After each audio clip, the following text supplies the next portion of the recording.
Welcome to the Joycast. My name is Tamika Schilbe, and if you haven't been on a Joycast before, you're going to be choosing from one of three energies, and then that will give you a very specific personalized message for your moment, your day, your week, your month. And the three choices today are Soft Grey Suede, Sparkling Emerald Green, or Black Midnight Moon. So which one of those do you choose? And here we go.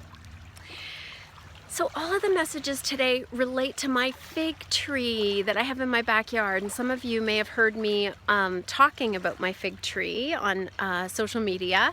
I got really excited about it when I first came to Salt Spring Island. I was really excited about the fresh fig fruits. They're delicious, healing, and sort of auspicious. You know, fig's a very old tree.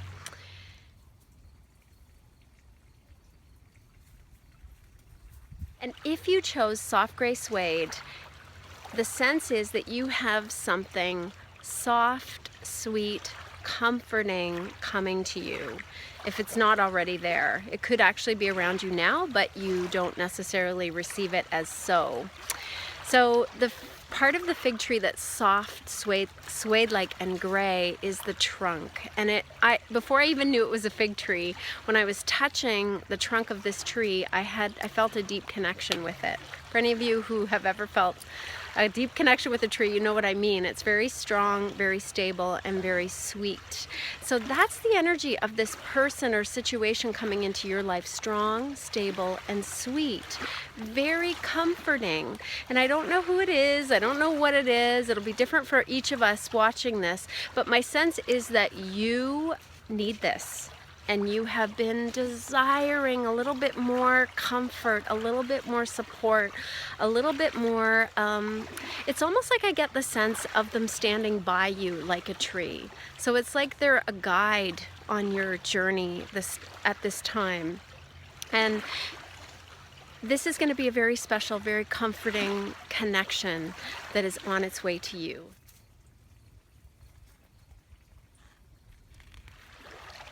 So if you chose the emerald green, something wants to sparkle in you. That's kind of a good message.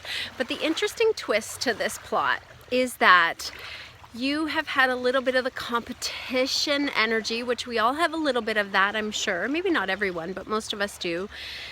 And that has been blocking your progress. So competition is very much a dying energy, but we can still hold it really loud and proud and say, I'm competitive and I like it.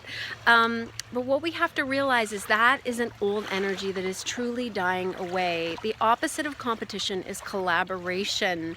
And so if we don't sister up, work with each other, or brother up if you're a guy, if we don't start to really work with each other in a deep way and really boost each other instead of competing with each other, we're going to have struggles. And whatever it is that's on the other side of your path, just out of reach, something you desire, but it's just not quite there, what's holding you back is competition. Now this is hard for any of us who have strived and accomplished and achieved our whole lives to prove something, to get something, to make something of ourselves, let's even say. Competition, we might even think, oh, it's healthy, but at some point you know that as you've gone after your dreams, it didn't become about anybody else. It became about what was inside of you and what needed to come forth. And anything project that you've created or baby that you've given birth to or life that you've created, you know that it really came down to you and your maker. You had to sweat and experience and live and love through all the lessons to get you where you got to be. Competition is really not what got you there. In fact, it was probably a whole heck of a lot of support that got you where you were. So little message for you about watch the competition energy, move past it, and there's something sparkling green for you on the other side. So that is some kind of abundance. It might be financial, but it also might be more support, more people around you, more recognition, more love.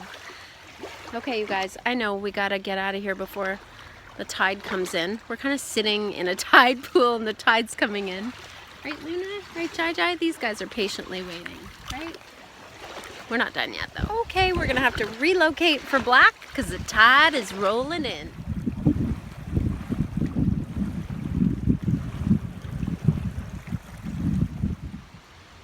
Okay, we're out of the water now. And isn't that interesting that the black midnight moon energy, the tides start rolling in. Very cool. If you chose this one, your message is about the death cycle and letting go. Okay, so don't be freaked out. Death, sometimes we think that's a really bad thing, but we're constantly going through little deaths all the time, and it is not a bad thing. In fact, it's necessary for us to be healthy, to be letting go, releasing. You know, women do this, menstruating women do this every single month. They let go. And they release what doesn't serve them anymore. So it's very much a fertile practice to let go of what is dying. So what I learned about my fig tree, this is so interesting, is that if it's not going to produce fruit, to bear fruit, the fig tree will hold on to the figs and they will turn black. And instead of being able to be eaten, what the tree is doing is conserving its energy for it to be healthier. So it is saying, no, I'm not going to produce any more right now. I'm not doing this for anyone else. I'm doing this for me. Very interesting, right? And then for me, when I learned that, I started going out to the fig tree and being like, oh, please, can I water you more? Can I love you more? What can I do to have you produce these yummy, juicy figs?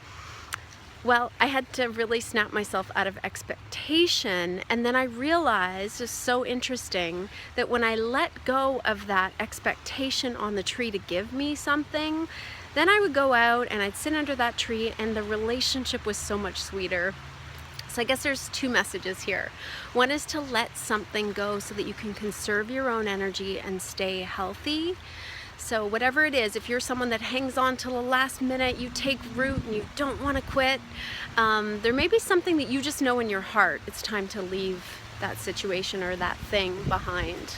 And the second part of it is to not have any expectations on the situation either, for how it's going to react to you letting go.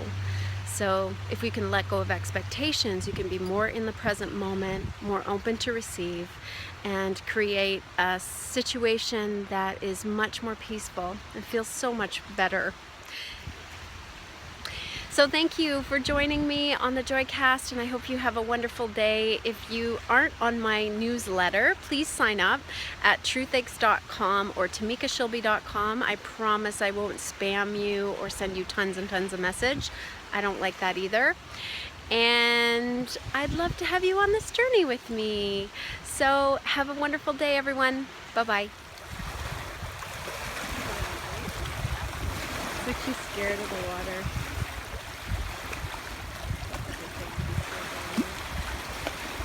Puppy respect.